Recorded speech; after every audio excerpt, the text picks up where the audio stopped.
आज की आराधना में आए हुए सारे भाई बहनों को प्रभु यीशु के नाम में प्रेम भरा अभिवादन। जैसे आज हम परमेश्वर की उपस्थिति में हैं, आइए हम प्रार्थना करें कि प्रभु की इच्छा जो हमारे जीवन में है वो पूर्ण होने पाए। भले हम एक भवन में एक साथ एकत्रित नहीं हो पा रहे हैं, परंतु अपने अपने भवनों में जब परमेश्वर की आराधना करते हैं, क्यों ना हम प्रभु की उपस्थिति को मांगे और प्रभु से कहे, प्रभु आपकी इच्छा जैसे स्वर्ग में पूरी होती है वैसे मेरे जीवन में पूर्ण होने पाए। जब हम प्रार्थना कर रहे हैं, क्यों ना अपने दिलों को समर्पण करें और प्रभु से कहे, प्रभु आपकी योजना हमारे जीवन में पूर्ण होने पाए। आइए हम अपने दिलों को परमेश्वर के वचन को सुनने के लिए तैयार करें और परमेश्वर से कहे, प्रभु आपका इच्छा जैसे स्वर्ग में पूरा होता है वैसे मेरे जीवन में पूर्ण होने पाए। परमेश्वर के वचन को सुनने के लिए आए, अपने दिलों को तैयार करें। हम प्रार्थना करने जा रहे हैं, हम अपने लिए प्रार्थना करने जा रहे हैं। प्रभु आपका वचन को जब मैं सुनने जा रहा हूँ, मेरे दिल को तैयार कर। मैं आपसे अनुरोध करता, कृपया आप अगर इस वचन को सुनने की तैयारी कर रहे हो, एक ऐसे स्थान पर बैठे जहाँ पर ये वचन आपके साथ बात करे। हड़बड़ी में जल्दी अगर आप कर रहे हो तो ये वचन केवल व्यर्थ के रूप में होगा, आप उसे समझ नहीं पाएंगे। इसे तब देखें जब आपके पास समय हो पूर्ण देखने का। आइए हम प्रार्थना करें प्रभु की उपस्थिति में और अपने जीवन को समर्पण करें और आने वाले आधा घंटा 40 मिनट जो हमारे सामने है उसको परमेश्वर के हाथों में समर्पण करें और प्रभु से कहे, प्रभु इस वचन के द्वारा मेरे जीवन में काम होने पाए। आइए अपनी आंखों को बंद करें, हम प्रार्थना करेंगे, प्रभु से कहेंगे, प्रभु आपका वचन मेरे दिल में आने पाए और मेरे जीवन में एक बदलाव को देने पाए। आइए हम प्रार्थना करेंगे। हे हमारे स्वर्गीय पिता परमेश्वर, हम आपको धन्यवाद देते हैं आपके अनुग्रह के लिए, आपके अनुग्रह के लिए धन्यवाद देते जो हर पल हमारे साथ है। प्रभु हम जैसे आपकी उपस्थिति में हैं, प्रभु हम अपने जीवन प्राण आत्मा को आपके हाथों में समर्पण करते हैं।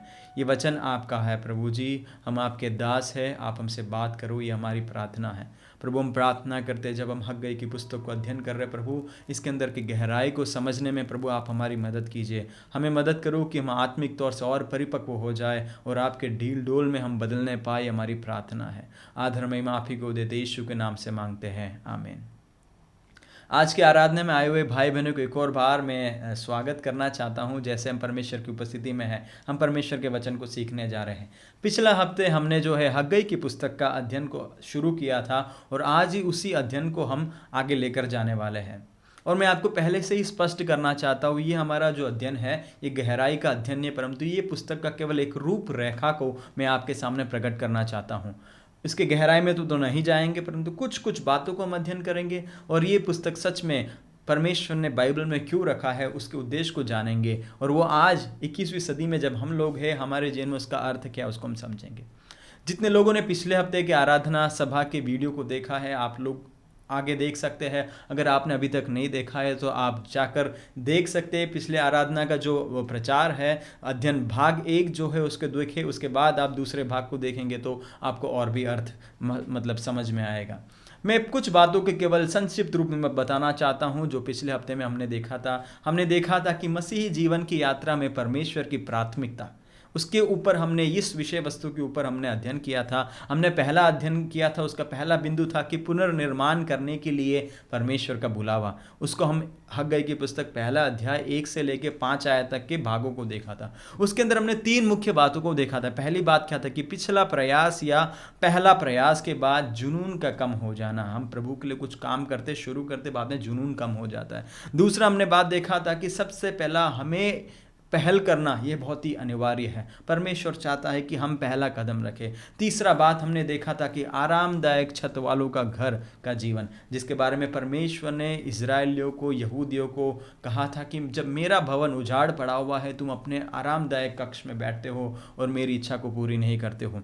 दूसरी बात हमने उस वचन भाग से पहले अध्याय के अंदर ये देखा था कि निष्क्रिय बने रहने का दंड, उसके बारे में हमने अध्ययन किया था। वो पहला अध्याय के 6 से लेकर 15वें आयत में हम देखते हैं। उसके अंदर मुख्य जो हम देखते हैं कि 3 बात है। पहली बात क्या है, निर्माण की कठिनाई क्या है, ये लोग ऐसे क्यों परेशान हो गए, इसके पीछे एक पृष्ठभूमि है। मैंने आपको पूरा इतिहास को बताया था कि किस प्रकार परमेश्वर के लोग बाबिलोन के साम्राज्य के अधीन में गुलामी में चले गए थे। उसके पश्चात उनके सम्राट जो है खुसरू राजा जो है, खुसरू राजा के कहने पर इन लोग वापस बाहर आते हैं। पर्शियन साम्राज्य का सम्राट है कुसरू राजा, और इन लोग आते हैं, जब परमेश्वर का बुलावा आता है उसमें से कुछ लोग निकलते हैं, कुछ लोग वहीं रह जाते हैं और कुछ लोग काम शुरू करते हैं, परंतु काम शुरू करने के बीच में काफ़ी कठिनाई आता है। वो सब का विवरण पिछले वीडियो में आप देख सकते हैं। और दूसरा बात हमने देखा था कि परमेश्वर जब अपनी सजा को कहता है उसका गंभीरता क्या भयानक है। तीसरा बात हम ये देखते हैं कि मंदिर का महत्व क्या है, और इस बात को हम स्पष्ट समझते हैं कि जब हम आज नए नियम में आज 21वीं सदी में हम देखते हैं,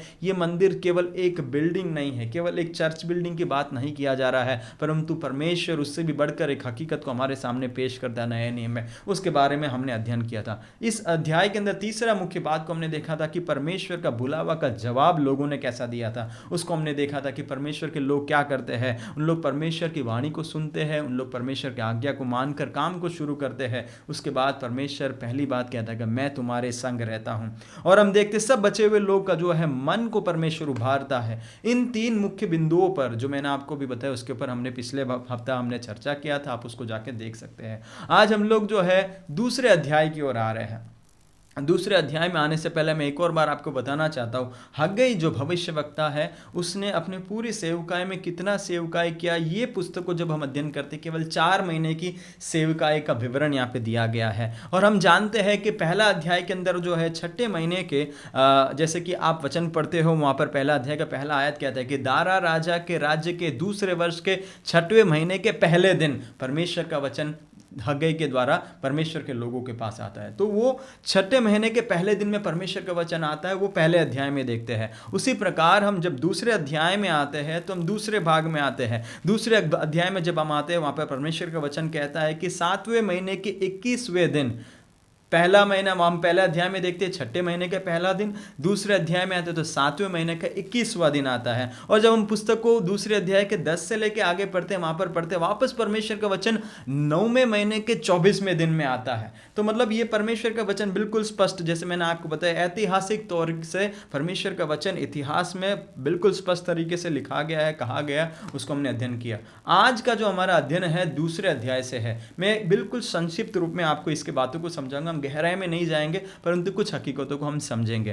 तो आज हम देखने वाले 7वें महीने के 21वें दिन में परमेश्वर का क्या वचन हग्गई के पास आया, और दूसरा 9वें महीने के 24वें दिन में परमेश्वर के वचन का आया। जब हम पढ़ते हैं 9वें महीने के 24वें दिन में परमेश्वर 2 बार वचन को कहता है। जो पहला जो हम देखते हैं 2 अध्याय के 10 आयत से है, और जो दूसरा भाग है वो 2 अध्याय के 20वें आयत से हम पढ़ते हैं। इस प्रकार इस पुस्तक को जो या फिर दूसरे अध्याय का पूरा विभाजन को हम देख सकते हैं।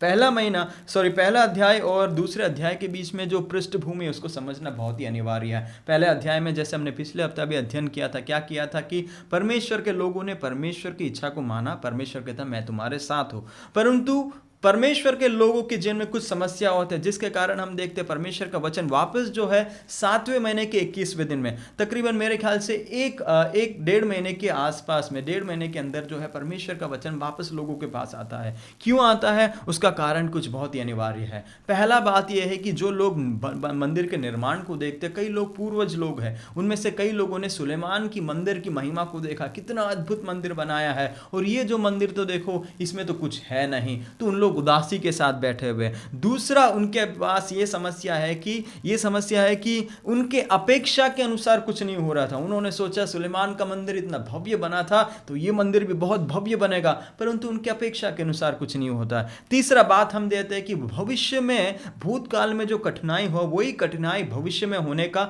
डर लोगों में समाया होता है कि कहीं वापस तो ये सब नहीं हो जाए और हम लोग परेशान हो जाए। चौथी बात हम देखते हैं कि जब उन लोग काम वापस शुरू करते हैं संसाधनों की कमी होती है, उनको जो सामानों की जरूरत है वो सामान उनको नहीं मिलता। तो ये है पृष्ठभूमि, पहले अध्याय और दूसरे अध्याय की पृष्ठभूमि को हम इस प्रकार समझते हैं। तो आओ हम दूसरे अध्याय की पहले आयत से पढ़ेंगे परमेश्वर का वचन हमें क्या कहता है। इस समय में हम लोग पहले अध्याय का दूसरे अध्याय का पहले आयत से लेके 6ठे आयत तक पढ़ेंगे परमेश्वर का वचन क्या कहता है। आइए अपने बाइबल को खोलेंगे, हग्गई की पुस्तक दूसरा अध्याय उसका पहले आयत से लेके 6 आयत तक। फिर 7वें महीने के 21वें दिन को यहोवा का यह वचन हग्गई भविष्यवक्ता के पास पहुंचा। शालतिएल के पुत्र यहूदा का अधिपति जरुब्बाबेल और यहोसादक के पुत्र यहोशू महायाजक और सब बचे हुए लोगों से यह बात कहे। तीसरा आयत, तुम में से कौन है जिसने इस भवन की पहली महिमा देखी है और अब तुम इसे कैसी दशा में देखते हो? क्या ये सच नहीं कि यह तुम्हारी दृष्टि में उस पहले की अपेक्षा कुछ भी अच्छे नहीं है? चौथा आयत, तो भी अब यहोवा की यह वाणी है, हे जरूबाबेल हियाव बांध, और हे यहोसादक के पुत्र यहोशू महायाजक हियाव बांध, और यहोवा की यह वाणी है कि हे देश के सब लोगों हियाव बांध कर काम करो, क्योंकि मैं तुम्हारे संग हूँ। सेनाओं के यहोवा की यह वाणी है, तुम्हारे मिस्र से निकलने के समय जो वाचा मैंने तुमसे बांधी थी, उसी वाचा के अनुसार मेरा आत्मा तुम्हारे बीच में बना है, इसलिए तुम मत डरो। छठा आयत, क्योंकि सेनाओं का यहोवा यह कहता है, अब थोड़ी ही देर बाकी है कि मैं आकाश और पृथ्वी और समुद्र और स्थल सबको कंपित करूंगा। यहां पे परमेश्वर के वचन में स्पष्ट देखते परमेश्वर का आत्मा क्या कहता है।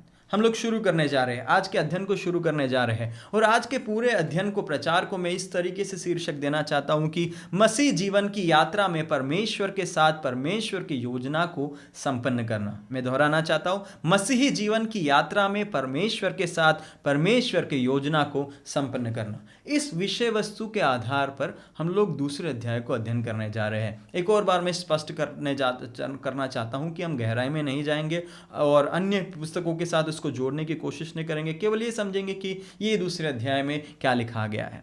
तो पहली बात हम यहां पर देखते हैं कि जब चीजें आपके अपेक्षा के अनुसार ना हो तो व्याकुल होकर न बैठे रहे, परंतु ढाढ़स बांधे और हिम्मत रखे, क्योंकि परमेश्वर अपने वायदों के अनुसार कहता है, मैं तेरे साथ हूं। हालेलुया! क्या ही अद्भुत परमेश्वर का वचन है। यहां पर ये लोग परेशान थे, एकदम निराश थे, परंतु उसके बीच में पहली बात हमें यह समझना है कि जब चीजें आपकी अपेक्षा के अनुसार ना हो तो व्याकुल होकर बैठे ना रहे, परंतु ढाढ़स बांधकर हिम्मत रखे, क्योंकि परमेश्वर अपने वायदे के अनुसार कार्य को करता है और कहता है, मैं तेरे साथ हूं, मैं तेरे संग हूं। जब हम इस वचन भाग को पढ़ते हैं, जब हम पहला आयत से लेके 5 आयतों को पढ़ते हैं, मुझे इसके अंदर 5 मुख्य बातों को देखने मिला। उस 5 मुख्य बातों को इस विषय के अंदर हम आगे देखने जा रहे हैं। पहली बात है कि अतीत में हुए चीजों को मनन करते हुए खुद को बांधे ना रखें। पहली बात है, अतीत में हुए बातों को देखकर जो है अपने आप को बांधे ना रहे। कई बार हम लोग क्या करते हैं, हमारे जीवन में ये समस्या होता है कि पुराने समय में हमारे साथ जो जो घटनाएं हुए उससे हम याद करते हैं और उसी के अंदर बैठे रहते हैं। पहले मैंने कोशिश किया परंतु अभी नहीं हो रहा है। इन लोग यहाँ पर देखो, बुजुर्गों को देखो, उन लोग कहते कि सुलेमान का मंदिर तो कितना अद्भुत था, परंतु अभी तो देखो हो नहीं रहा है। पुराने समस्याओं को जब पहले हम लोग काम शुरू कर देते तो जो इर्द गिर्द के लोग हैं, जो पड़ोसी देशों के लोग हैं, वहाँ के गवर्नर, वहाँ के लोग आके परेशान करने लगे। तो वो जो अतीत में जो बात हुई, जो पुरानी बातें हैं, उसी को याद कर कर क्या हो जाते हैं, बैठ जाते हैं। हम भी कई बार क्या होता है, हम जब प्रभु के लिए हमारे जीवन में परमेश्वर ने एक योजना रखा है, उस योजना को पूर्ण करने के लिए जब हम निकलते हैं, हम लोग कई बार पुरानी बातें, हमारे साथ पिछले बार जो हुआ उसको याद करते हैं और अपने काम करना बंद कर देते हैं। आप अपने आप को जरा टटोल कर देखें, क्या ऐसा नहीं हुआ है आपके साथ कि जब आप प्रभु के लिए कुछ करने के लिए निकलते, कोई एक भाई या बहन या फिर आपकी परिस्थिति, आपका परिवार कुछ बोल देता है, उसके बाद आप अपना काम करना बंद कर देते हैं। परमेश्वर आज हमसे बिल्कुल स्पष्ट कहना चाहता है कि अतीत की चीजों को मनन करते हुए खुद को बांधे ना रखें। दूसरा अनिवार्य बात इसी पहले बिंदु के अंदर मैं आपको बताना चाहता हूं कि उन बातों को भविष्य में दोहराने का भय से अपने आप को बांधे ना रहना। इसको भी हम दूसरे अध्याय के 3 और 4 आयत में देखते हैं। वो बातें जो पुराने हुआ है वो कहीं ऐसा ना हो कि भविष्य में वापस जब मैं प्रभु के काम करने के लिए निकलूंगा तो वापस होगा, वैसे भय में हमें रहना नहीं है। हमें परमेश्वर के लिए ढाढ़स बांधकर आगे निकलना। तीसरी बात, ये पहले बिंदु के अंदर हम जो देखते वो ये है, परमेश्वर कहता है हियाव बांध और हियाव बांध कर काम करो, क्योंकि मैं तुम्हारे साथ हूं। हालेलुया! परमेश्वर का वचन कितना स्पष्ट है। जब परमेश्वर का एक उद्देश्य है, परमेश्वर की एक योजना है, परमेश्वर की एक योजना परमेश्वर जब आपको देता है, परमेश्वर चाहता है कि उसकी योजना को आप पूर्ण करें। उसकी योजना के लिए वो आपको उपयोग करना चाहता है। उसके लिए आपको अपने अतीत को याद कर कर बैठना नहीं है, भविष्य के भय को देखकर बैठना नहीं है, परंतु परमेश्वर कहता है मेरी योजना को करने के लिए अगर तू निकला है तो हियाव को बांध कर क्या करना है, आगे बढ़ना है, क्योंकि परमेश्वर भूमंडल को बना बनाने वाला परमेश्वर कहता है ये मेरी योजना है और इसको पूर्ण करने के लिए मैं तेरे संग हूं। परमेश्वर का वचन कितना अद्भुत है। चौथी बात, पहले बिंदु के अंदर हम ये देखते हैं, अगर आप विश्वास योग्य हो तो परमेश्वर भी विश्वास योग्य रहेगा। यही बात को हम दूसरे अध्याय के 5वें आयत में स्पष्ट तरीके से देखते हैं। परमेश्वर उनको कहता है कि मैं तुम्हारे लिए कार्य करूंगा, जैसे मैंने तुम्हारे पूर्वजों को मैंने आज्ञा दिया था, जैसे मैंने तुम्हारे पूर्वजों को प्रतिज्ञा दिया था जब वे लोग मिस्र से बाहर निकल रहे थे, उसी प्रकार उसी वायदा के अनुसार मैं तुम्हारे लिए कार्य करूंगा। जब हम परमेश्वर के लिए विश्वास योग्य होकर खड़े रहने की कोशिश करेंगे, परमेश्वर कहता है अगर तुम विश्वास योग्य कर मेरे योजना के लिए खड़े रहेंगे, मैं भी तुम्हारे लिए विश्वास योग्य हूं। जो परमेश्वर की हम सेवा करते वो एक विश्वास योग्य परमेश्वर है। पांचवी बात, हम 5वें आयत में ये देखते हैं, परमेश्वर की योजना का केंद्र पवित्र आत्मा है। हालेलुया। हम कई बार नए नियम में आते परमेश्वर की आत्मा को देखते, परंतु उसी बात को हम देखते जो पवित्र आत्मा, जो परमेश्वर की आत्मा हम नए नियम में कहते हैं, वही परमेश्वर की आत्मा परमेश्वर की योजना का केंद्र था। क्यों? परमेश्वर का वचन स्पष्ट तरीके से 5वें आयत में लिखा गया, मुझे पढ़ेंगे वहां पर क्या लिखा गया है। तुम्हारे मिस्र से निकलने के समय जो वाचा मैंने तुमसे बांधी थी, उसी वाचा के अनुसार मेरी आत्मा तुम्हारे बीच में है, इसीलिए तुम मत डरो। क्यों नहीं डरना है? क्योंकि परमेश्वर की आत्मा हमारे मध्य में है। हम में से कितने लोग आज कहना चाहते हैं प्रभु आपकी योजना को मैं पूर्ण करना चाहता हूं, परंतु मैं बहुत कोशिश करता, मुझसे हो नहीं पाता है। क्यों? कई बार केंद्र में परमेश्वर की आत्मा नहीं रहता है। हम अपने आप को केंद्र में रखना चाहते हैं और परमेश्वर की आत्मा को वहां से हटाना चाहते हैं। तब क्या होता है? परमेश्वर की आत्मा जो है परमेश्वर की योजना में आगे बढ़ा नहीं पाता, परंतु हम अपनी योजनाओं को बनाने लगते हैं, क्योंकि हम केंद्र में हो जाते हैं और उस योजना को हम अपने जीवन में पूर्ण करने की कोशिश करते हैं। इसलिए मेरे प्रिय भाइयों बहनों, जब हम मसीह जीवन की यात्रा में परमेश्वर की योजना को पूर्ण करने के लिए निकलते हैं, इस बात को याद रखें कि परमेश्वर की आत्मा केंद्र में है। छठी बात जो हम देखते हैं, मुझे बहुत ही अनिवार्य लगा, मुझे बहुत ही अच्छा लगा, वो ये है, धन्य है वह जो परमेश्वर की बुलाहट को सुनकर गुलामी से निकल आते हैं और उनके लिए परमेश्वर का वायदा बना रहता है। क्यों? कई लोग जब गुलामी में थे, वहाँ पर जब उन लोग बाबिलोन के साम्राज्य के अधीन में जब गुलामी में जाते हैं, उसके बाद पर्शियन साम्राज्य उनके ऊपर हावी हो जाता है, परमेश्वर का आवाज आता है कि तुम उस गुलामी से बाहर निकल कर आओ और मैंने जो तुम्हारे लिए यरूशलेम बनाया है उधर आओ और मेरी आराधना करो। उस बंधन से निकल कर आने के लिए परमेश्वर लोगों को बुलावा कहता है, देता है, परंतु सब लोग नहीं आते हैं। जब हम इज़रा की पुस्तक के अंदर पढ़ते, पृष्ठभूमि को पढ़ते, 50,000 लोग जरुब्बाबेल के साथ निकल कर आते हैं, परंतु परमेश्वर उन लोगों को धन्य कहना चाहता है। परमेश्वर कहना चाहता है तुम लोग धन्य हो। इसी बात को हम 5वें आयत में देखते हैं। परमेश्वर कहता है मैं तुम्हारे संग हूं। जो मिस्र की गुलामी में से निकल के आए लोग वापस जो है वही जन समुदाय कुछ सालों के बाद क्या हो रहा है? गुलामी में जा रहे हैं। क्यों जा रहे हैं? उसका कारण जो है आने वाले आगे के पदों में देखते हैं। परंतु मैं आपसे कहना चाहता, धन्य हो वो व्यक्ति जो परमेश्वर के बुलाहट को जानकर परमेश्वर के लिए निकल कर आता है। परमेश्वर आपसे कहना चाहता है मैं तेरे संग हूं। आइए हम परमेश्वर के वचन को आगे पढ़ेंगे। परमेश्वर का वचन क्या कहता है? 5वें आयत से पढ़ेंगे। तुम्हारे मिस्र से निकलने के समय जो वाचा मैंने तुमसे बांधी थी, उसी वाचा के अनुसार मेरा आत्मा तुम्हारे बीच में बना है, इसीलिए तुम मत डरो, क्योंकि सेनाओं का यहोवा यह कहता है अब थोड़ी ही देर बाकी है कि मैं आकाश और पृथ्वी और समुद्र और स्थल सबको कंपित करूंगा। हालेलुया। आगे 7वें आयत में क्या लिखा गया? और मैं सारी जातियों को हिलाऊंगा और सारी जातियों की मन भावनी वस्तुएं आएंगी और मैं इस भवन को अपनी महिमा की तेज से भर दूंगा। सेनाओं का यहोवा की यह वचन है, चांदी तो मेरा है और सोना भी मेरा है, सेनाओं का यहोवा की यह वाणी है। 9वां आयत, इस भवन की पिछली महिमा इसकी पहली महिमा से बड़ी होगी। सेनाओं का यहोवा का यह वचन है और इस स्थान में मैं शांति दूंगा। सेनाओं का यहोवा की वाणी यही है।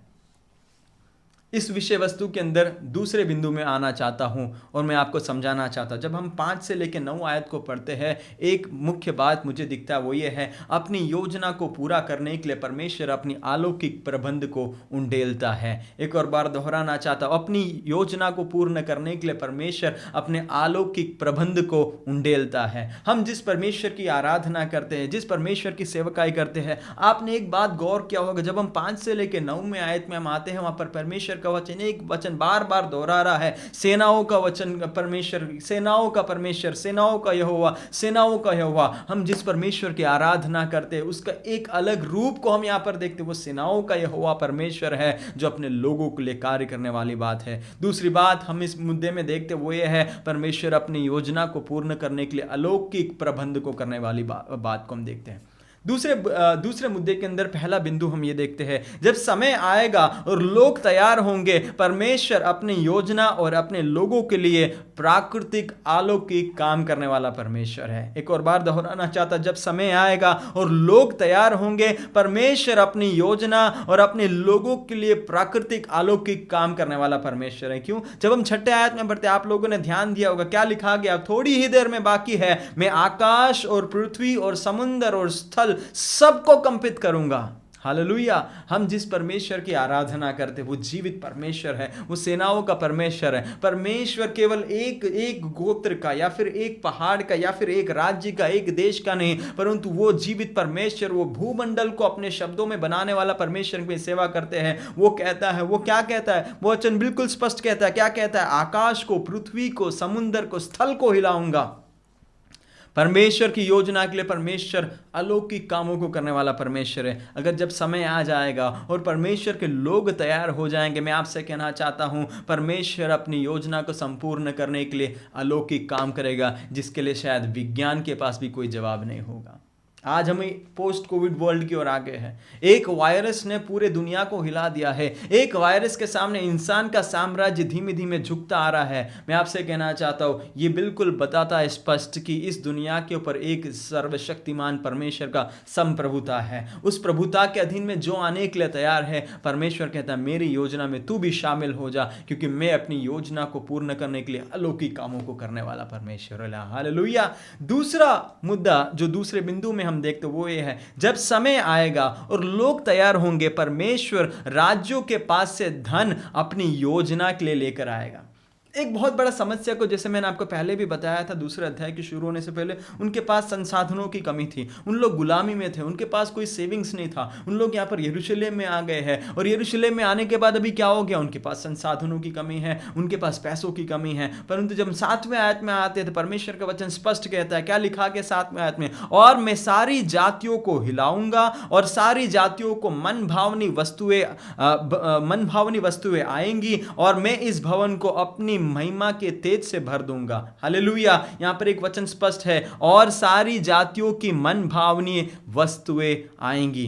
दूसरी बात, जब परमेश्वर का कोई योजना है, परमेश्वर उस योजना के लिए जो कोई बात का जरूरत रखता है, सारे जातियों के राजाओं के पास से परमेश्वर उसको एकत्रित करने वाला परमेश्वर है। क्यों? हमने एक और वचन को यहाँ पे स्पष्ट तरीके से देखा। 8वें आयत में जब हम लिखते हैं, चांदी तो मेरा है, सोना भी मेरा है, सेनाओं को यहोवा का यही वाणी है। आज पूरा संसार किसके पीछे भाग रहा है? सोने के पीछे भाग रहा है, पैसे के पीछे भाग रहा है, चांदी के पीछे भाग रहा है। इन सब के सामने परमेश्वर का वचन दूसरे अध्याय के 8वें आयत में स्पष्ट कहता है, चांदी मेरा है, सोना मेरा है, ये दुनिया में जो कुछ भी तुम देख रहे हो वो मेरा है और मेरी योजना के लिए मैं तुम्हारे सामने उसको लेकर आऊंगा। जब समय आ जाएगा, परमेश्वर को लोगों, आपके जीवन में परमेश्वर ने एक योजना रखा है। कई बार हम लोग जब परमेश्वर की योजना के लिए आगे निकलते हैं, जब हम पहला कदम रखते हैं, पहल करते हैं, हम लोग परेशान रखते, प्रभु कहीं ऐसा ना हो कि पुराना समस्या वापस आ जाए, मेरे लिए कौन प्रबंध करेगा? परमेश्वर पहला बात दूसरे बिंदु में स्पष्ट करता है, वो अलौकिक काम को करके प्रबंध करेगा।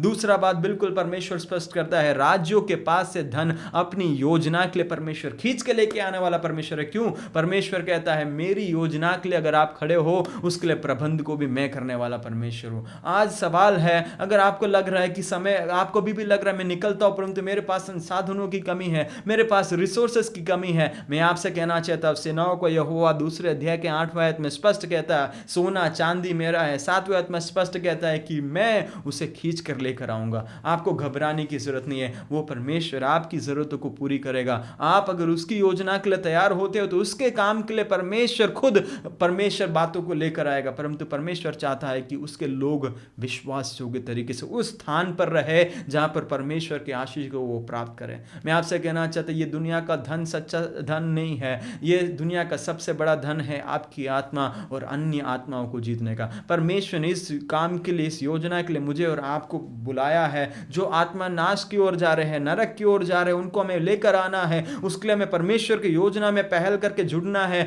परेशान होने की जरूरत नहीं है। जो बातें जरूरत है, परमेश्वर अपने समय में प्रबंध करने वाला परमेश्वर है। दूसरा बात के अंदर तीसरा मुद्दा को हम देखेंगे क्या है। परमेश्वर अपनी योजना के तहत अपनी मंदिर के महिमा से भर देगा। हालेलुया। अपनी महिमा के मंदिर, अपने महिमा से किसको भर देगा? मंदिर को भर देगा। हम कई बार देखते हैं परमेश्वर का योजना क्या होता है। परमेश्वर का मंदिर बनाने का योजना को हम यहाँ पर हग्गाई की पुस्तक में देखते हैं। हमारे जीवन में भी परमेश्वर में परमेश्वर की योजना को देता है, परंतु मानसिक तौर से कई बार हम लोगों को देखते हैं क्या करते हैं, उस योजना को करने के पश्चात वे अपनी महिमा को लेना चाहते हैं, वे अपने संस्था की महिमा को लेना चाहते हैं, वे अपने परिवार की महिमा को लेना चाहते हैं। परंतु मैं आपसे कहना चाहता, अगर परमेश्वर का योजना में आप निकलेंगे, उसका महिमा, संपूर्ण महिमा परमेश्वर को मिलेगा। इसलिए तीसरा बिंदु में हमने बिल्कुल स्पष्ट देखा, परमेश्वर अपनी योजना के तहत अपनी मंदिर को महिमा से भर देगा। उस महिमा से वो अपने को मंदिर में भर देगा। और मैं आपसे कहना चाहता, क्या आप चाहते हो परमेश्वर के काम के लिए जब आप निकलते हैं, उसके अंदर परमेश्वर अपनी महिमा से उस मंदिर को भर दे, ताकि जब अन्य लोग उस मंदिर को देखेंगे, उन लोग कहेंगे ये परमेश्वर, जीवित परमेश्वर का मंदिर है। मैं आपसे कहना चाहता, ये केवल एक इमारत की बात नहीं है, एक इमारत रूपी मंदिर की बात नहीं है, परंतु परमेश्वर के वचन में नए नियम में स्पष्ट लिखा गया है, हमारा शरीर जीवित परमेश्वर का मंदिर है। और इस मंदिर के अंदर परमेश्वर अपनी महिमा को भरना चाहता है, ताकि जब हम इस दुनिया में चलने लगेंगे, लोग कहेंगे इसके अंदर परमेश्वर की महिमा वास करता है। दूसरे बिंदु का चौथा बात को हम देखेंगे, वो 9वें आयत में लिखा गया, वो मैं आपको बताना चाहता, परमेश्वर का योजना प्रगतिशील है, भविष्य की महिमा भूतकाल से भी अद्भुत है। हालेलुया। दूसरा अध्याय के 9वें आयत में ये बात बिल्कुल स्पष्ट दिख रहा है, परमेश्वर का योजना प्रगतिशील है और वो भूतकाल में जो आपने देखा उससे भी बढ़कर है। भविष्य काल में परमेश्वर जो लेके आने वाला परमेश्वर है। Our God's revelations are progressive revelation and His plans are progressive। परमेश्वर का योजना जो है वो प्रगतिशील है। पिछला जो देखा उससे भी बहुत अद्भुत परमेश्वर आगे आने वाले समय में करेगा। आज हम दो देख रहे उससे भी अद्भुत काम परमेश्वर आगे आने वाले समय में करेगा। जब समय का समाप्ति होगा, उस समय में परमेश्वर खुद उस महिमा का पूरा संपूर्ण तेजस जो है इस धरती पर लेकर आएगा और हम सब उसकी महिमा में शामिल हो जाएंगे। आमीन। क्या आप इस बात पर विश्वास करते हो? इसलिए प्रभु से कहे, प्रभु मुझे तैयार कर कि मैं आपकी सेवका एक लिए तैयार हो जाऊं। तो इस तरीके से हमने दो बातों को यहां पर देख लिया। आइए हम अभी तीसरे भाग में जाएंगे। मैंने आपको बताया पहला अध्याय के अंदर पहला भाग है, दूसरा अध्याय के अंदर जो पहले भाग के अंदर की बातों को हमने देख लिया है। अभी भविष्यवाणी के तीसरे भाग के अंदर हम आते हैं, वो हम दूसरे अध्याय के 10वें आयत में देखते हैं। वहां पर स्पष्ट तरीके से लिखा गया है कि परमेश्वर का वचन जो है 9वें महीने के 24वें दिन में परमेश्वर के दास हग्गाई के पास आता है। आइए हम उस वचन को पढ़ेंगे और वचन के अंदर की गहराई को, कुछ बातों को समझेंगे और प्रभु को महिमा देंगे। आइए हम पढ़ेंगे दूसरे अध्याय का 10 आयत से आगे। दारा राजा के दूसरे वर्ष के 9वें महीने के 24वें दिन को, यहाँ पे तिथि को बिल्कुल स्पष्ट तरीके से देखें क्या लिखा गया है। 9वें महीने के 24वें दिन यहोवा का यह वचन हग्गाई भविष्यवक्ता के पास पहुंचा। सेनाओं का यहोवा यह कहता है, याजकों से इस बात की व्यवस्था पूछ। 12वें आयत, यदि कोई अपने वस्त्र के आंचल में पवित्र मांस बांधकर उसी आंचल से रोटी या पकाए हुए भोजन या दाखमधु या तेल या किसी प्रकार के भोजन को छुए, तो क्या वो भोजन पवित्र ठहरेगा? याजक ने उत्तर दिया, नहीं। 13वां आयत, फिर हग्गाई ने पूछा, यदि कोई जन मनुष्य की लोथ के कारण अशुद्ध होकर ऐसी किसी वस्तु को छुए, तो क्या वो अशुद्ध ठहरेगी? याजकों ने उत्तर दिया, हाँ, अशुद्ध ठहरेगी। 14वां आयत, फिर हग्गाई ने कहा, यहोवा की यह वाणी है कि मेरी दृष्टि में यह प्रजा और यह जाति वैसी ही है और इनके सब काम भी वैसे हैं और जो कुछ वे चढ़ाते हैं वह भी अशुद्ध है। 15वां आयत से आगे, अब सोच विचार करो कि आज से पहले, अर्थात जब यहोवा के मंदिर में पत्थर पर पत्थर रखा ही नहीं गया था, उन दिनों में जब कोई अन्न भी 20 नपुए की आशा से जाता तब 10 ही पाता, और जब कोई दाखरस के कुंड के पास इस आशा से जाता कि 50 बर्तन भर निकाले तब 20 ही निकलते थे।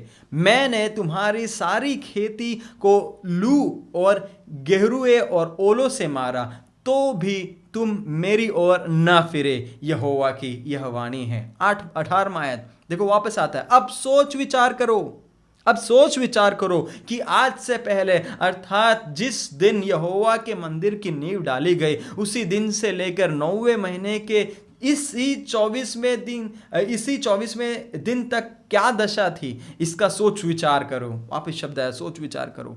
क्या अब तक बीज खत्ते में है? अब तक दाखलता और अंजीर और अनार और जैतून के वृक्ष नहीं फले? परंतु आज के दिन से मैं तुमको आशीष देता रहूंगा। यहां पे परमेश्वर का वचन बिल्कुल स्पष्ट हमें कहता है। क्या कहता है? परमेश्वर का वचन यहाँ पे बिल्कुल लोगों के पास वापस आता है। परमेश्वर का वचन स्पष्ट लोगों के पास आता है। और जैसे हमने 10वें आयत में स्पष्ट तरीके से देखा, क्या लिखा गया? 9वें महीने के 24वें दिन में ये परमेश्वर का वचन आ रहा है और लोगों को वापस चेतावनी दे रहा है। और इस वचन को भाग को जब हम पढ़ते, इसके गहराई में हम नहीं जाएंगे, केवल ऊपरी सतह के कुछ बातों को बताकर मैं आपको आगे बढ़ना चाहता हूं। यहाँ पे परमेश्वर हग्गई दास के द्वारा जो है एक रूपक को, एक दृष्टांत को बताकर वहां पर जो याजक है उनके पास सवाल को लेकर आता है और सवाल को लेकर आकर कुछ मुख्य संदेश को देना चाहता है। उसको मैं तीसरे बिंदु के रूप में आपके समक्ष पेश करना चाहता हूं। परमेश्वर की योजना पूरा करने के लिए परमेश्वर को जरूरत है पवित्र दिल वाले, पवित्र लोगों का जन समुदाय। परमेश्वर की योजना पूरा करने के लिए परमेश्वर को जरूरत है पवित्र दिल वाले, पवित्र लोगों का जन समुदाय। यहां पर परमेश्वर का वचन याजकों के पास आता है और बिल्कुल स्पष्ट तरीके से एक दृष्टांत के साथ सवाल पूछा जाता है और उन्हीं से जवाब लिया जाता है। और उस जवाब से परमेश्वर का दास एक खास एक जो है संदेश को लोगों के पास देना चाहता है। पहला बात, तीसरे जो बिंदु हमने देखा उसके अंदर पहली बात क्या है? पवित्र जीवन के लिए एक पवित्र दिल का होना जरूरी है। जब हम दूसरे अध्याय के 11 से लेकर 14 में पढ़ते हैं, वहां पर पुराने नियम के अंदर लेवी व्यवस्था की कुछ बातों को जो याजकों के लिए कहा गया है उसका केवल ऊपरी सतह के रूप में आपको मैं बताना चाहता हूं। वहां पर बताया गया है कि वहां पर जो पवित्र मांस के बारे में कहा गया, जब वो एक कपड़े में लिपटा जाता है, वो जिस किसी को भी छूता है क्या वो पवित्र है? पवित्र नहीं रहता है। तो एक बात बिल्कुल स्पष्ट है, परमेश्वर वहां पे लोगों को यह संदेश देना चाहता है, अगर तुम्हारे पास पवित्र दिल हो तो तुम परमेश्वर के लिए कार्य कर सकते। इसलिए पहली बात, पवित्र जीवन के लिए पवित्र दिल का होना बहुत जरूरी है। हम लोग कई लोगों को देखते हैं, आज इंसान दुनिया में जो अलग अलग तरीके से पवित्र जीवन को जीना चाहता है। मैं गलती नहीं करूंगा, मैं वो गलती नहीं करूंगा, मैं ये गलती नहीं करूंगा, परंतु हो नहीं पाता है, बार बार निष्फल हो जाते हैं। कारण क्या है?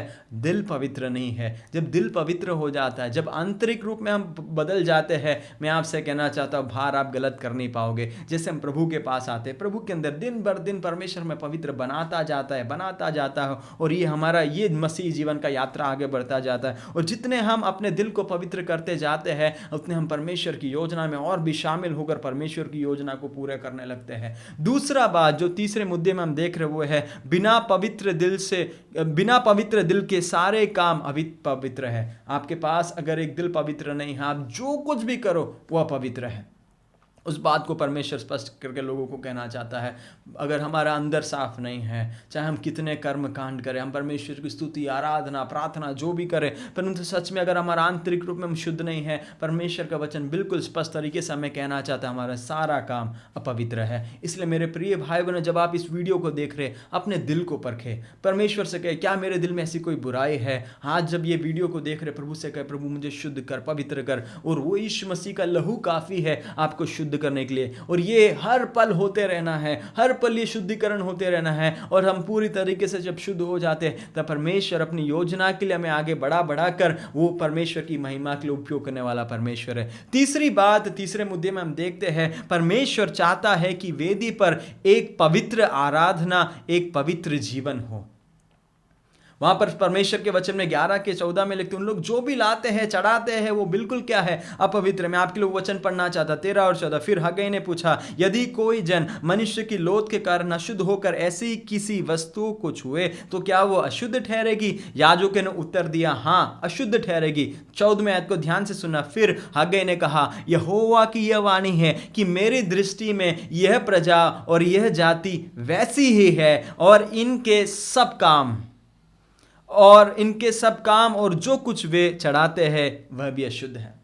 परमेश्वर वहां पे स्पष्ट तरीके से कहता है कि मेरी दृष्टि में यह प्रजा, मेरी दृष्टि में यह जाति, तीसरी बात मेरी दृष्टि में उनके सब काम, और मेरी दृष्टि में चौथी बात उनका सारा चढ़ावा। आप ध्यान दे सकते परमेश्वर का वचन यहाँ पे 14वें आयत में क्या बताता है। मेरी दृष्टि में ये प्रजा, मेरी दृष्टि में ये सारा जन समुदाय, मेरी दृष्टि में ये सारा काम जो करते हैं, मेरी दृष्टि में ये सारा जो चढ़ावा चढ़ाते हैं, वे भी सब अशुद्ध है। मेरे प्रियो, परमेश्वर इस दुनिया में इंसान को बदलने के लिए आया है। एक एक इंसान को परमेश्वर देखता है। यीशु मसीह एक खोए हुए भेड़ को ढूंढ कर इस जगत में आया है। जब आप इस वीडियो को देख रहे हैं, यीशु मसीह आपको ढूंढ कर आया है। क्यों? आपका अंदर का दिल बदल जाए। जब आपका आंतरिक जीवन बदल जाएगा, आपका बाहर का जीवन बदल जाएगा। और हम यहाँ पर देखते, वचन स्पष्ट कहता है, वहां पर क्या एक व्यक्ति को देखता है, वो अशुद्ध है। वो जन समुदाय को देखता है, जैसे कि वहां पर शब्द जाति के रूप में दिया गया, परंतु एक जन समुदाय को दर्शाता है। परमेश्वर एक जन समुदाय को तैयार करने के लिए आया है, जिसको हम कलीसिया बोलते हैं, जो शुद्ध होना चाहिए। परंतु यहां पर ये जन समुदाय क्या है? अशुद्ध है। उनका सारा काम वो भी अशुद्ध है। उन लोग जो वेदी पर चढ़ाते हैं वो भी अशुद्ध है। जब हम रोमियो की पत्र में आते हैं, वहां पर स्पष्ट तरीके से पौलुस कहता है, हमारा जीवन को जीवित बलिदान के रूप में वेदी पर चढ़ाना है। वही है आराधना। परमेश्वर चाहता है कि हम परमेश्वर के सामने जो जीवन जीते हैं, उस जीवन को हम पवित्रता से करें। मेरे प्रिय भाई बहनों, जब हम स्तुति और आराधना करते हैं, हम में से कई लोग आराधना का असली मतलब को नहीं समझते, परंतु हमारा जीवन ही आराधना। केवल चर्च में आकर ताली बजाकर गाना गाना वो आराधना नहीं है, परंतु हमारा जीवन ही आराधना है। हमें अपने आप को जीवित बलिदान के रूप में इस वेदी पर चढ़ाना है। वो परमेश्वर हमसे चाहता है। इसलिए तीसरे बात को एक और बार मैं कहना चाहता, परमेश्वर चाहता है कि वेदी पर एक पवित्र आराधना, एक पवित्र जीवन हो। आप परमेश्वर की वेदी पर जी रहे हो, इस बात को कभी मत भूलना। इसलिए उस वेदी पर कभी भी गलत ना होने दो, क्योंकि परमेश्वर चाहता है उस वेदी के ऊपर से जो धूप उसके पास उठता है, वो उसको प्रसन्न योग्य होने पाए। चौथी बात हम देखेंगे, जीवन की परीक्षा और दुखों में अपने आप को जांचे और पवित्र करे, तब उसकी योजना पूरी होगी। एक और बार दोहराना चाहता हूं, जीवन की परीक्षा और दुखों में अपने आप को जांचे और पवित्र करे, तभी उसकी योजना पूरी होगी। जब हम 15 से लेकर 18 में पढ़ते, परमेश्वर स्पष्ट तरीके से वापस उन पुराने दुखों को याद दिलाता है। जब आप पहले वीडियो को देखते, उसमें स्पष्ट तरीके से मैंने कहा था कि अपनी योजना को पूर्ण करने के लिए परमेश्वर क्या करता है, लोगों के ऊपर क्या करता है, दंड को देता है, ताकि परमेश्वर की ओर वापस फिर कर आए। वहां पर स्पष्ट तरीके से वो जो भी थैली में डालते वो काने वाले थैली के रूप में है। और उसी के बारे में विवरण जो है हम आगे परमेश्वर के वचनों में देखते हैं। आप जाके पढ़ लेना 19 और 18 में क्या लिखा गया है। वहां पर उनके पास सब खालीपन देखते हैं, खालीपन देखते। परमेश्वर ने उनके ऊपर क्या किया, परीक्षा डाला। परमेश्वर ने उनको दुख दिया। क्यों? उस दुख के अंदर वो परमेश्वर को जाने, क्या मेरे जीवन में कुछ गलती है, क्या परमेश्वर मुझसे कुछ इस दुख के द्वारा कहना चाहता है। परंतु हम में से कई बार क्या होता है, हम लोग क्या करते हैं, जब परमेश्वर की उपस्थिति में आते हैं, अपने जीवन में जब दुख आता है, हम कुड़कुड़ाने लगते हैं। हम परमेश्वर से कहते हैं, परमेश्वर तू कैसा है, हम लोग को इस मरुस्थल में लेकर आ गया है, इस परेशानी में डाल दिया है। उसको देखो वो इतना महान बन गया, इसको देखो वो इतना महान बन गया, मैं आपके लिए चल रहा हूं, मेरे लिए कुछ नहीं होता है। परंतु हमारे जीवन के सारी परीक्षा और सारी दुख में परमेश्वर चाहता है कि हम अपने आप को जांचें, अपने आप को जांच कर परमेश्वर के सामने समर्पण करें और हमारे जीवन में जो गलती है उसके लिए पश्चाताप करें। तो मैं आपसे कहना चाहता हूं, परमेश्वर कहता है उस दुख को भेजने का जो योजना है वो सफल होगा। हमारे दिल में जो, हमारे जीवन में जो दुख आता है, उसमें परमेश्वर हमें तैयार करता है। ताए हुए सोने के समान परमेश्वर हमें और पवित्र करना चाहता है दुखों के मध्य में। इसलिए दुखों के मध्य में मेरे प्रिय भाई बहनों, सुनने वाले भाई बहनों, परेशान मत होना, परंतु अपने आप को जांचे कि हमारे जीवन में कहाँ गलती है। जब हम उसको सुधारते हैं, परमेश्वर आगे क्या कहता है, आगे हम पढ़ेंगे, उसके 5वीं बात को पढ़ेंगे। 5वीं बात क्या है, जो इन बातों को मानकर परमेश्वर की योजना में आगे बढ़ते हैं, उनके जीवन में परमेश्वर आशीषों को सुनिश्चित करता है। एक और बार 5वीं बिंदु, तीसरा मुख्य बात का 5वीं बिंदु देखेंगे, जो इन बातों को मानकर परमेश्वर की योजना में आगे बढ़ते हैं, उनके जीवन में परमेश्वर आशीषों को सुनिश्चित करता है। जब हम 19वें आयत में पढ़ते हैं, 15 से लेकर 18 के अंदर परमेश्वर वापस वो पुराने दुखों को बताता है जो परमेश्वर लोगों के ऊपर भेजता है। परंतु परमेश्वर बिल्कुल 19वें आयत में स्पष्ट करता है, जो उस दुख के अंदर, परीक्षा के अंदर अपने आप को समर्पण कर कर परमेश्वर मुझे क्षमा कर, और अपने आप को समर्पण करते हुए जब आगे बढ़ते हैं, परमेश्वर क्या करता है। एक बार हम पढ़ेंगे 19वें आयत में क्या लिखा गया, क्या अब तक बीज खते में है और अब तक दाखलता और अंजीर और अनार और जैतून के वृक्ष नहीं फले हैं, परंतु आज के दिन मैं तुमको आशीष देता रहूंगा। परमेश्वर का वचन यहाँ पे बिल्कुल स्पष्ट कहता है, परंतु आज से जब हम मन फिरा के प्रभु के सामने तैयार हो जाते, परमेश्वर कहता है मैं तुमको आशीष देता रहूंगा। हम में से कई लोग परमेश्वर के सामने आशीषों के लिए प्रार्थना करते हैं, परंतु इस दुख के अंदर विश्वास योग्य बनकर खड़े रहना वो परमेश्वर चाहता है। जब उस दुख के अंदर जब विश्वास योग्य खड़े रहते हैं आशीष को प्राप्त करने के लिए, जब हमारा पात्र पवित्र हो जाता है, तब परमेश्वर अपना पवित्र आशीष को हमारे जीवन में उंडेलता है। कई बार हम लोग जब दुख आते हैं परमेश्वर के सामने बलवा करते, कुड़कुड़ाते, और अंत में क्या होता है, हमारा जीवन रूपी पवित्र पात्र जो है वह अशुद्ध हो जाता है और हम परमेश्वर की आशीष को लेने के लिए योग्य नहीं बनते हैं।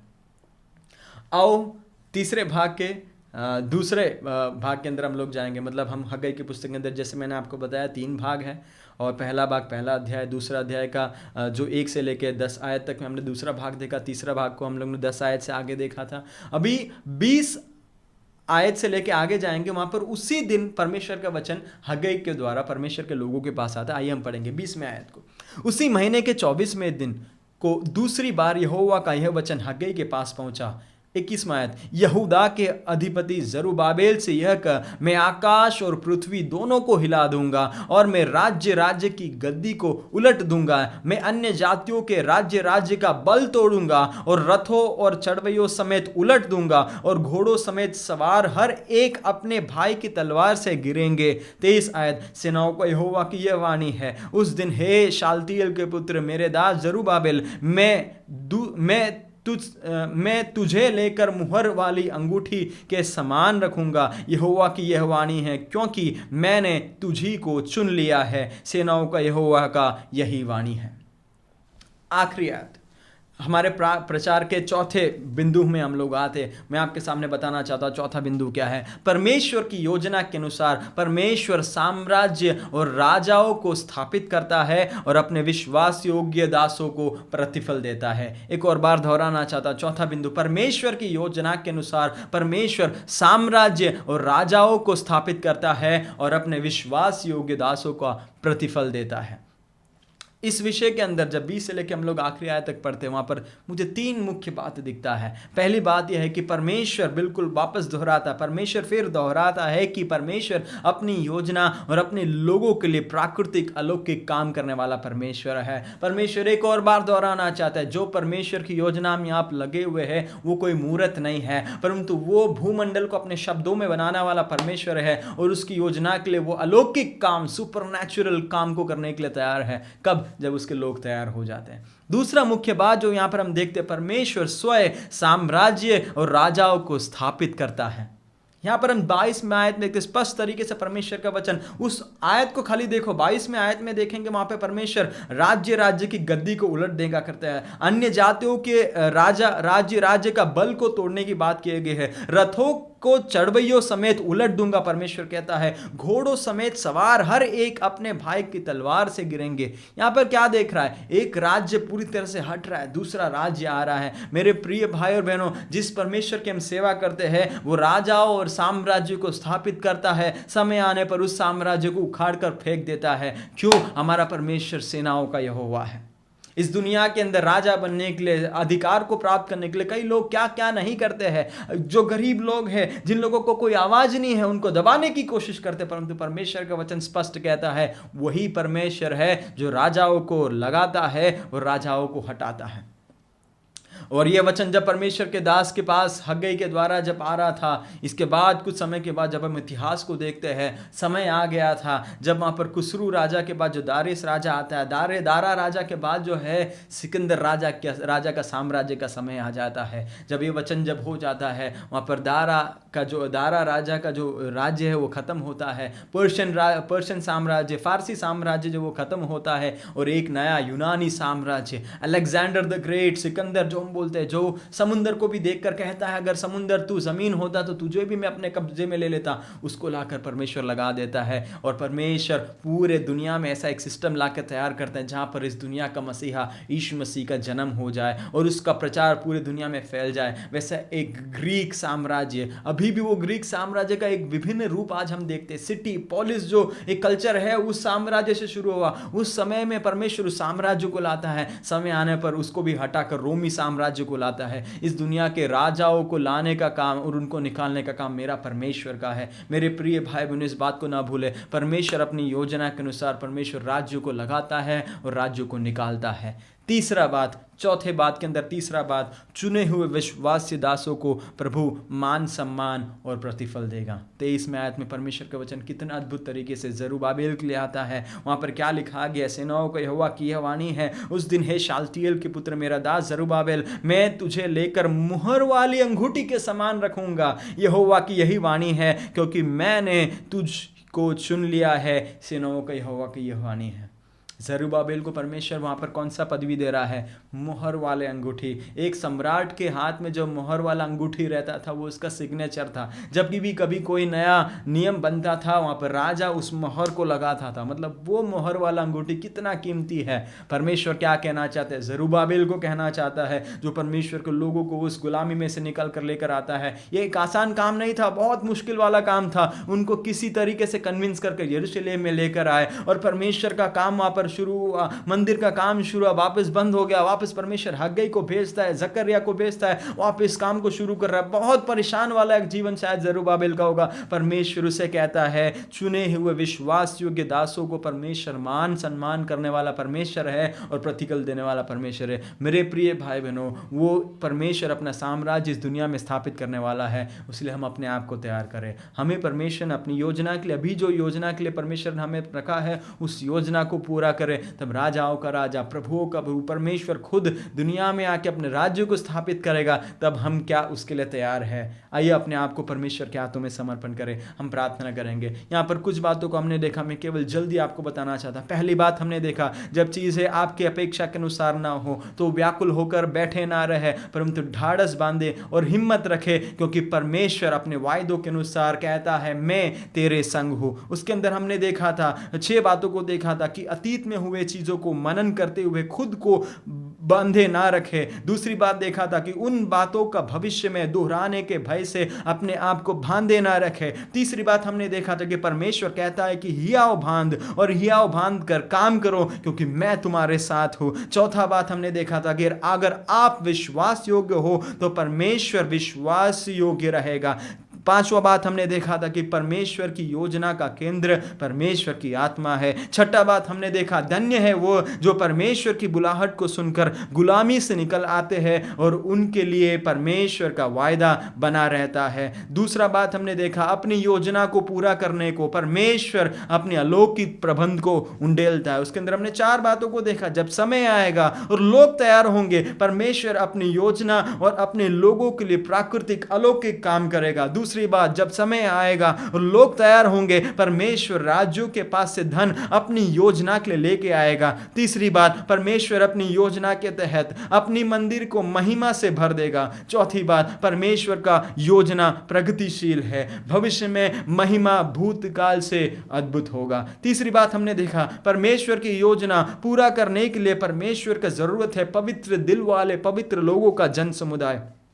उसके अंदर हमने 5 बातों को देखा। पहली बात, पवित्र जीवन के लिए एक पवित्र दिल होना जरूरी है। दूसरी बात, बिना पवित्र दिल के सारे काम अपवित्र है। तीसरी बात, परमेश्वर चाहता है कि वेदी पर एक पवित्र आराधना, एक पवित्र जीवन हो। चौथी बात, जीवन की परीक्षा और दुखों में अपने आप को जांचे और पवित्र करे, तब उसकी योजना पूरी होगी। पांचवी बात, जो इन बातों को मानकर परमेश्वर की योजना में आगे बढ़ते हैं, उनके जीवन में परमेश्वर के आशीषों को सुनिश्चित करता है। चौथी बात, परमेश्वर की योजना के अनुसार परमेश्वर साम्राज्य और राजाओं को स्थापित करता है और अपने विश्वास योग्य दासों को प्रतिफल देता है। उसमें हमने 3 बातों को देखा। परमेश्वर फिर दोहराता है कि परमेश्वर अपने योजना और अपने लोगों के लिए प्राकृतिक अलौकिक काम करेगा। दूसरी बात, परमेश्वर स्वयं साम्राज्य और राजाओं को स्थापित करता है। तीसरी बात, चुने हुए विश्वास योग्य दासों को प्रभु मान सम्मान और प्रतिफल देगा। बिल्कुल संक्षिप्त में मैंने आपको बता दिया है दूसरे अध्याय में क्या है।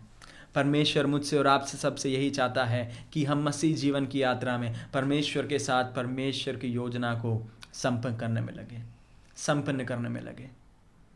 जब आप इस दुनिया में जीवन का जी रहे हो, कभी ऐसा मत समझना आप इसे ऐसे इस दुनिया में आ गए, परंतु इस दुनिया को बनाने वाला परमेश्वर के पास एक योजना है और उस योजना में वो आपको शामिल करना चाहता है। क्या आज आप अपने जीवन को उस परमेश्वर के हाथों में समर्पण करते हुए कहेंगे कि प्रभु मैं अपने जीवन को समर्पण करता हूँ, मुझे आपकी योजना में ले ले, मुझे पवित्र बना, और इन वचनों को जब मैं वापस सुनता हूँ प्रभु मेरे दिलों में कार्य करो। आइए हम प्रार्थना करेंगे और इस पुस्तक के ये बिल्कुल रूपरेखा मैंने आपको दिया है, यहाँ पर इसको समाप्त करेंगे। आइए हम प्रार्थना करेंगे। हमारे स्वर्गीय पिता परमेश्वर, हम आपकी उपस्थिति में आते हैं, हम प्रार्थना करते हैं आपके वचन के लिए धन्यवाद जो आपने हमें दिया। प्रभु हम खास करके प्रार्थना करते इन दिनों में जो वचन को हम सीखते हैं केवल सुनकर अपने ज्ञान को बढ़ाने वाले नहीं, परंतु हमारे जीवन में से अमल करने वाले और हमारे जीवन में परमेश्वर के रूपांतर को देखने वाले बने। प्रभु ऐसा होने दो कि आपकी आत्मा हमारे जीवन में कार्य करने पाए और हमारे जीवन के केंद्र में आ जाओ, ये हमारी प्रार्थना है। आदर में आप ही को देते, यीशु मसीह के नाम से मांगते हैं, आमीन। सबको परमेश्वर बहुत बहुत आशीष दे। इस वचन को बार बार सुने, जब भी आपको मन लगे तब सुने, और सच से जब भी आप सुनते हो प्रभु से प्रार्थना करें, प्रभु ये वचन मेरे जीवन को बदलते रहे। प्रभु आपको बड़ी आशीष दे। धन्यवाद।